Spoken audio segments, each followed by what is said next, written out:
Good day and welcome to another episode of The Couch Coach. In studio today we have a legend in the local rugby community, Zuhdi Abdullah. Welcome to the show. Shukran for having me. So Zuhdi, I believe you've just been to Craven Week. Can you tell us a bit about that, what your role was there, and how our guys did? Craven Week, sure. Always a top experience. Firstly, thank you very much, Faisal, for having me on The Couch Coach. Craven Week's been challenging, yes.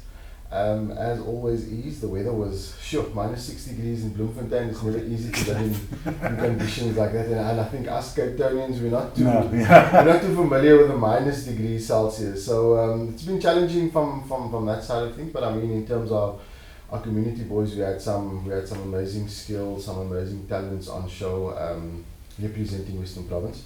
Nice. So we had four representative teams at Craven Week this year. 2 competed in the Craven Week and 2 that competed in the Academy Week. My focus predominantly was managing the Craven Week 15 side, which is the second Craven Week side. So seeing after, ensure that all logistics, etc., are sorted out, boys are handled accordingly. But I think in terms of our conversation, a major focus on our 4th side, which is the Academy 15 side, which was coached by a guy by the name of Ibrahim Murat, aka Baba Murat. And in this specific side, it was made up of boys outside of the premier schools, so outside of your Sachs, your Rondebosch, your Wynbergs, your Gimmies. So we had boys representing from our Parklands, from our Brackenfelds, and proudly Primroses as well. We had a boy that joined us on the Sunday after some injuries in our game against the Lions. We had a boy from Primroses that arrived, and I mean to see kids from the community, to see kids from our community clubs. I mean, what an honour it was for this boy to don the Western Province colours on the day and be able to actually play in the last game. I think they played the Leopards. Narrowly lost to the Leopards, but I mean, just for this boy to be able to be part of a setup like this was just That's tremendous. awesome. But just for those who don't know, the difference between the Academy side and the Craven Week side? Look, there's no real difference. The competition is called the Craven Week, and the other competition is called the Academy Week, but it both happens at the so-called Craven Week. So our first and our second side would then be representing at the Craven Week, and our other 2 sides would then be playing at the Academy. So that's more like the develop. So it's more like, yes. So it's not your best of the cream of the crop. The cream of the crop competes at the. There are unions such as when you look at the Pumas and you look at the Leopards, where we've got 4 sides. These teams only come with 2 representative sides. So automatically they'll have one in the Craven Week and one in the Academy Week. So our 4th side could technically be playing a 3rd side of the Lions or a 2nd side of the Leopards, which still makes it very, very competitive. Oh, for sure. So it's always a great experience for our boys. And unfortunately, we couldn't have any of the boys here today. But from what you've experienced and what you've heard from them, what's that experience been like for them, apart from freezing? So look, for these boys, 1 or 2 of them has been in the setup for a couple of years. They've been representing Western Province at Grand Cornwall, which is the under 16 level competition.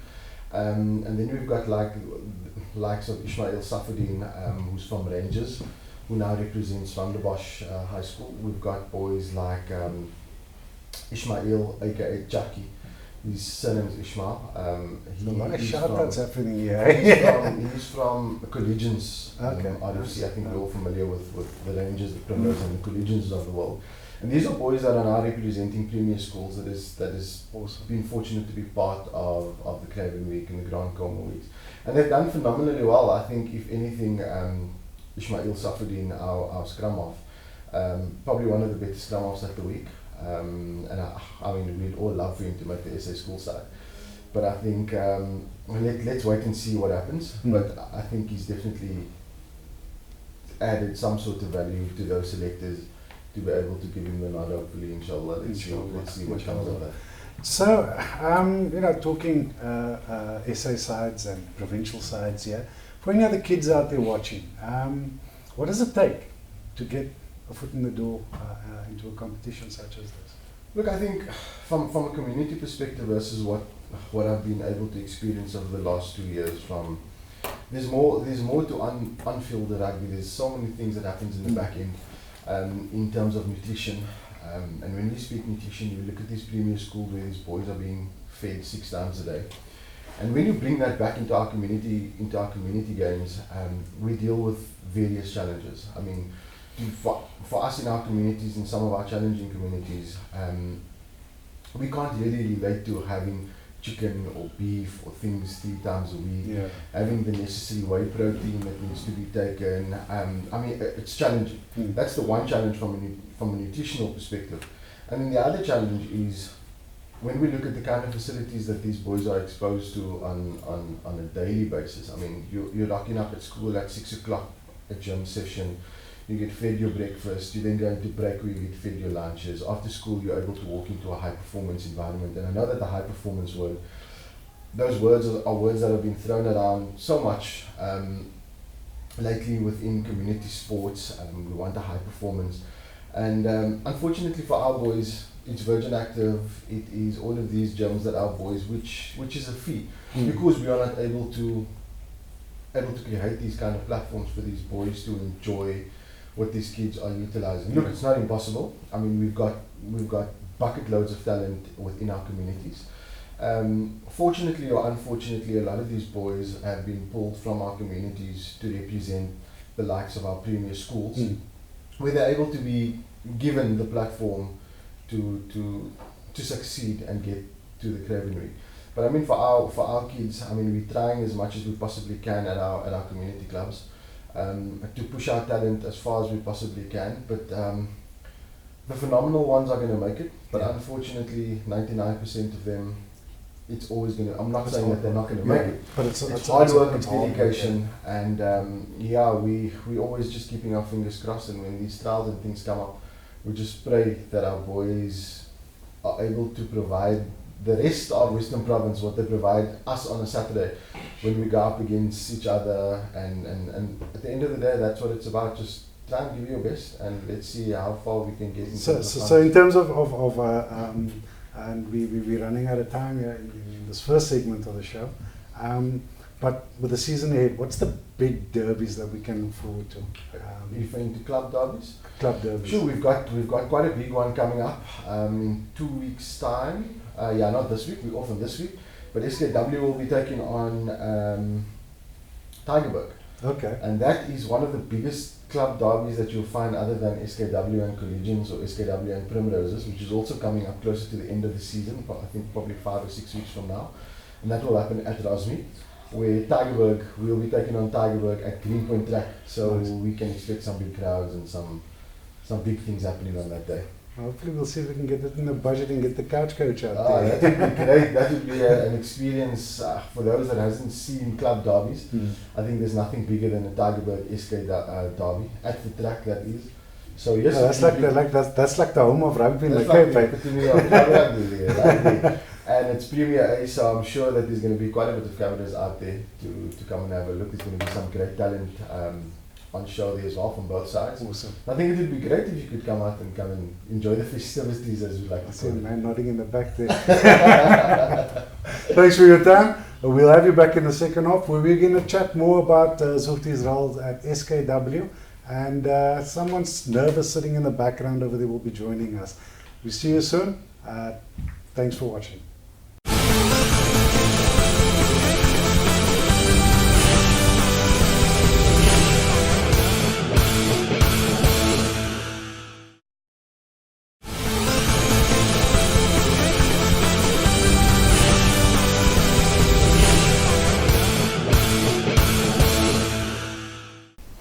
Welcome back to the show, and someone who came from cowering in the corners, Riedwaan Maker, Vice President of SK Walmers, as well as Zuhdi Abdullah, also from SK Walmers.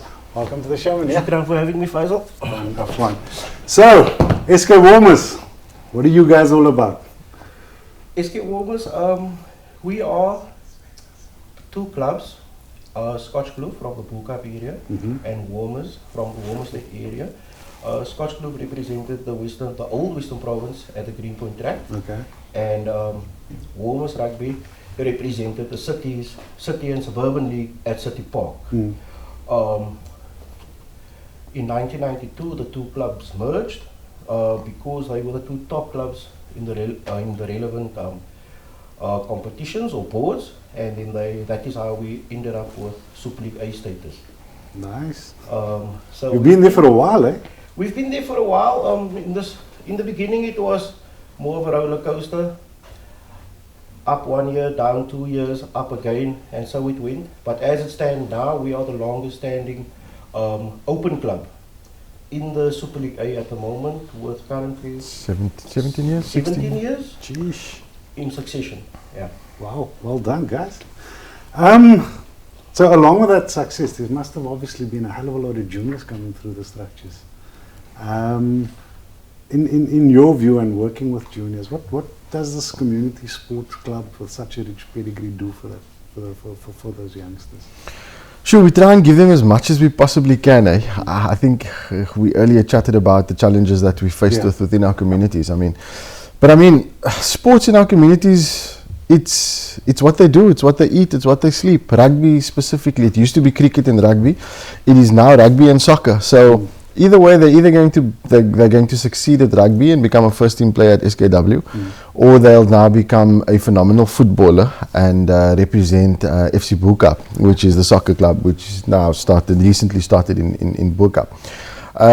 So we try and do as much as we possibly can. Whether you wake up in the morning at 6 o'clock or whether you go to bed at 2 o'clock, you're going to find a kid running around with a rugby ball or playing touch rugby in the road or playing soccer, whatever it's no more Kenichi, it's no more cupping tall and so and that is still what makes our sporting culture in Boerkaap so special and so different to many other places. It's girls and boys. There's been an introduction to girls rugby, to boys rugby. Nice. You've got Mr. Labib Levy that's running the touch rugby on the other side, and there's so many females and so many young girls that's playing touch rugby, his daughter being an SA representative as well. So sports is sports in Boerkaap. It's what we do, it's what we eat. I think the nice thing about it is, and if you go around in Boerkaap, you can see it's kind of like a spirit of community, that whole spirit of Ubuntu, a village raising the kids. It's sports that's keeping us all together. At the end of the day, regardless of who says what or what does who, we come back on a Saturday and we're all on that same sports field. We're either cheering on the youth or we're cheering on each other, taking to the field. Now your cheering can get loud, eh? I'm very passionate. So take us through a typical Saturday at SK.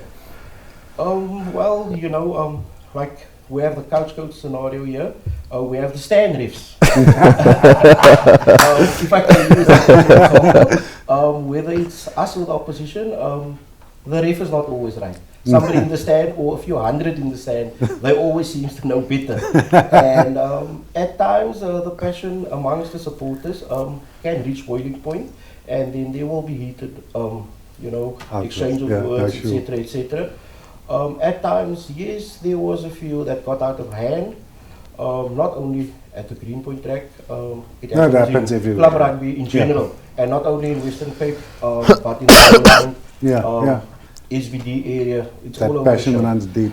So community rugby, I would say all the communities are very passionate about the clubs, and they come out on a Saturday.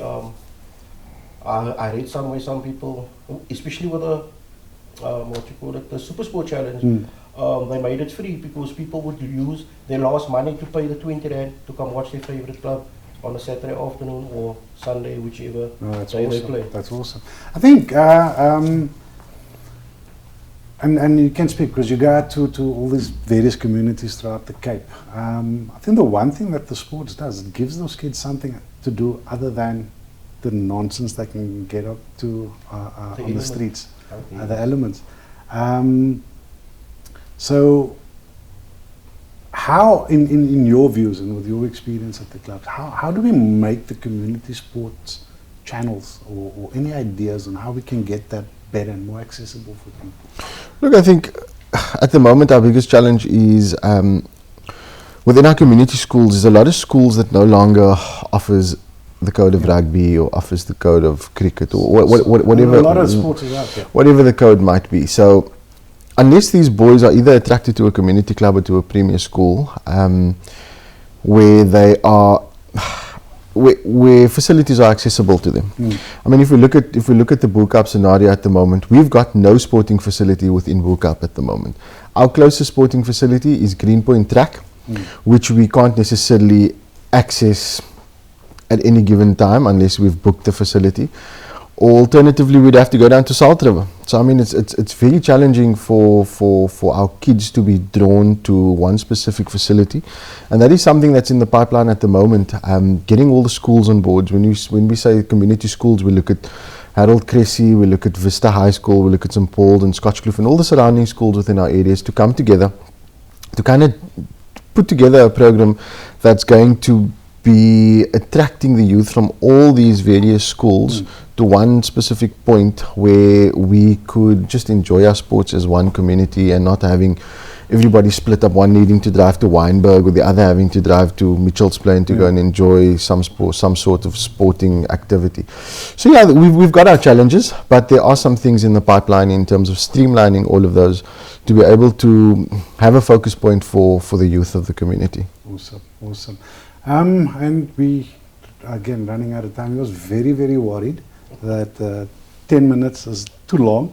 Well, like I said, I'm the behind the scenes guy. Well, you're coming to the full year. Where to from here for SK? I mean, do you guys have a vision, a 5-year plan, a 10-year plan? Look, obviously, we need to maintain our Super League A status at all costs.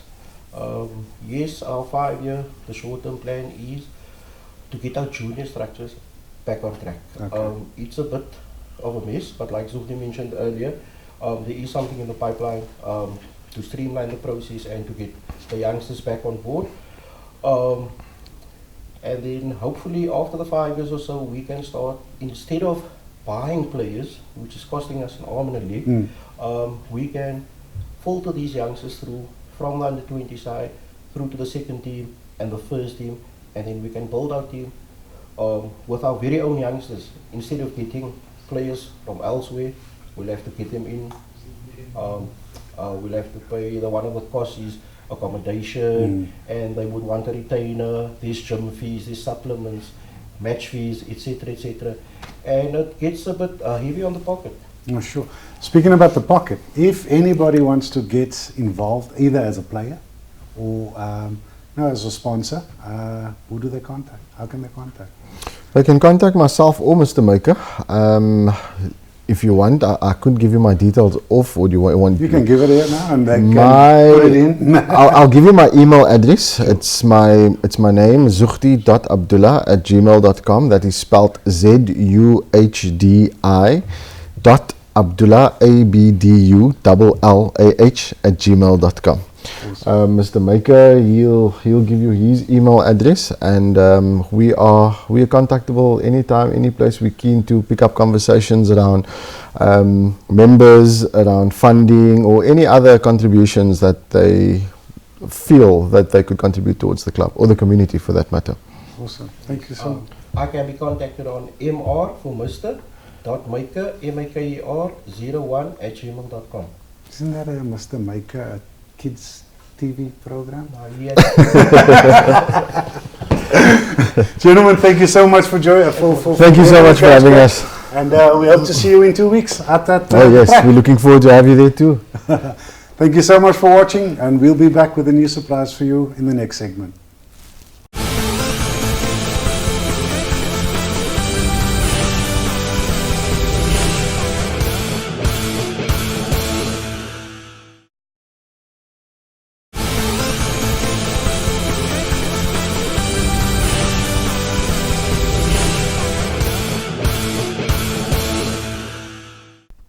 Welcome back to the Couch Coach, and in keeping with the rugby theme of today, we have with us a registered Western Province referee, Zaahid Appoles. Welcome to the show. Thanks, Couch Coach. Zaahid, very good friend of mine, and I've asked him to give us some insight into the rules of the game, and hopefully the girlfriends and the wives, if it's not them doing it, will stop screaming at the TVs. So please, don't scowl the ref. Yes. So, yeah, with the Champions Rugby coming up and the World Cup Rugby coming up, I think it would be nice if we can get a better understanding of the rules of the game. Sure. And so you got some very interesting looking stuff here for us. Yes, Faisal. I think the main aspect here is knowledge. So we won't have anyone sculling at the ref, as you put it. But yeah, what boring. yeah, I think also that plays a big role in the referee in the game as well. But yeah, what we're going to do this evening is we're going to look at one of the biggest aspect or play in the game, which is the tackle, because it happens so frequently. So we're just going to go through a bit of a definition in terms of what the law says, what players are allowed to do, what they must do, what the referee actually looks at in terms of their role, and then just take it from there. Awesome. Okay, so what we're going to do is in terms of the definition, which is determined by World Rugby, the definition of a tackle. So a tackle is the ball carrier, so the one player actually physically carrying the ball. When he is brought down by one or more opponents to ground, and they go to ground, that is basically what a tackle, a tackle comprises. Yeah. So basically the tackler, so if you just keep him in the air, that's not a tackle. As soon as he goes to ground, that's when a tackle occurs. Yeah, and then obviously that is the tackled player, so that is what we deem the tackle player. Then we have the tackler, who is the actual person carrying out the action of bringing him out. The definition of a tackler is he needs to go to ground with the tackled player. So he brings the ball carrier down, he goes to ground with him, he is deemed as the tackler. Okay. So there are basically three aspects or three key roles that we look at, which is the tackled player. The next one is the tackler, as we've given the definition, and then we have the tackle assist. So tackle assist, and this is where often the people, yeah, and people make up their own interpretation of what happens and what the role of the third person is. The third person is a tackle assist. So a tackle assist is someone who attempts to bring down the tackle player. So he brings him down to ground. However, he doesn't go to ground, so he stays on his feet. So he's not called a tackler, he's called a tackle assist. So yeah, and there's a function and a role that each of those three players basically have to carry out when a tackle occurs. So what we basically have is, just to give you a bit of more insight, so a tackler, the role of a tackler, as we said, he goes to ground, so he's got basically the most important thing is he needs to roll away. He shouldn't impede on the tackle player. And also so that person must be able to stall. Yeah, so the tackler needs to roll away. But just coming back to the tackled player, he's got basically three options. Okay, so he can either he can place the ball, okay, he can dot down the try, or he can pass the ball. So he's got basically those are his options in terms of what the law rugby allows. So he's allowed to do that. Then we said the tackler, he's got the what do you call it, the duty to release the player. He needs to release the player and he needs to roll away, so that the tackled player has got an option and a chance to either place or pass the ball. Okay, and then the tackle assist. The role of the tackle assist player, as we said, is the person that doesn't go to ground. He can't play the ball, basically from either side. What he needs to do is his duty is he needs to come through the gates. So come through the gates is basically facing the opposition try line. So he basically needs to come around, come through the gates, and then attempt to play the ball. So he needs to release, give the tackle player a chance to place the ball or pass it, and then go for the ball and try to steal it there, as long as he's on his feet and he's allowed to play the ball. So yeah, that's the key role of the player, of the tackle, sorry. And yeah, that's basically what they're allowed to do. Awesome. I see a lot of questions coming from just this. So Yeah. dark and more, but that we're going to have to pick up next week. Yes, definitely. Thank you so much for your time. Pleasure, not a problem. And we hope to see you back next week. Yes, definitely. Before we go, on signing out, please have a look at this next clip. 3 minutes, stunning game of soccer that the couch coach was at last week and Saturday. Game between Parklands Football Club and the Holy Cross Football Club, under 14 boys. If you want your team featured on the Couch Coach, if you want us to come out, film a game, please get in touch with us on couchcoachcpt@gmail.com. We'll get back to you and set up a time. Enjoy this clip and we'll see you next week. Thank you so much for watching.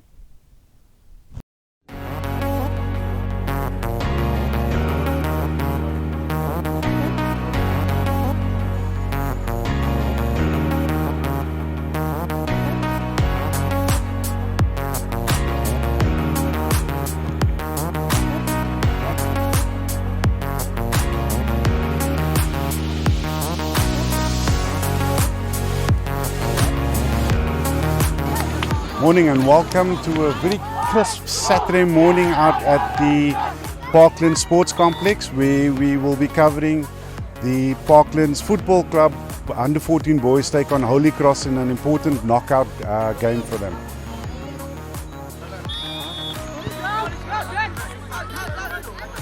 That's the love for the game, very passionate about it, and obviously developing players not for only for life, for playing good soccer on the field, but also off the field. Because it's not every player that is going to end up on top, but at the end of the day, what he learns here, he can apply it in the workplace as well.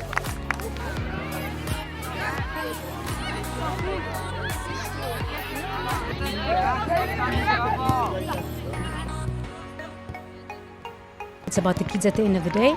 So you put all your effort, your hard work, all the time that you spend here, it's for the love of the game and the kids. So it's been an absolute pleasure. I've been here since April 2017. Wow. So it's just over 2 years and it's been absolutely fantastic.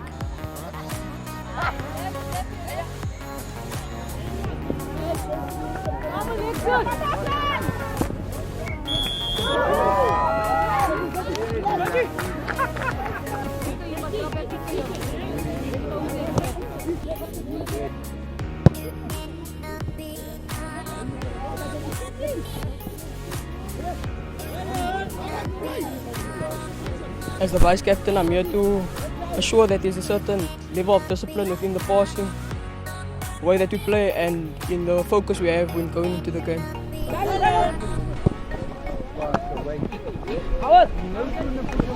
Playing knockouts, and our goal this season is to win the league and the knockout.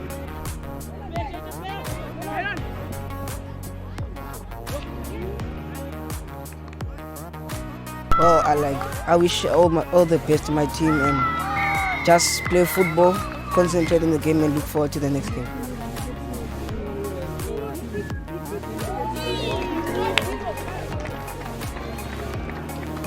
Just like give them a small message that can lift their confidence.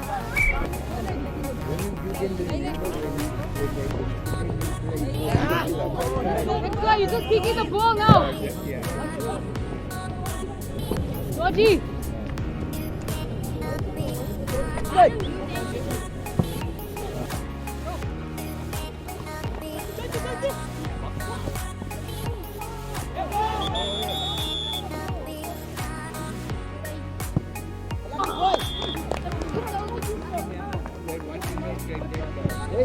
Ball. Wide no.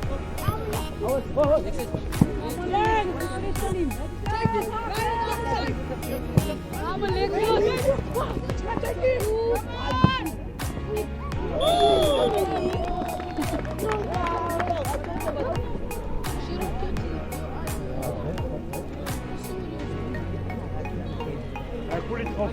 Yeah.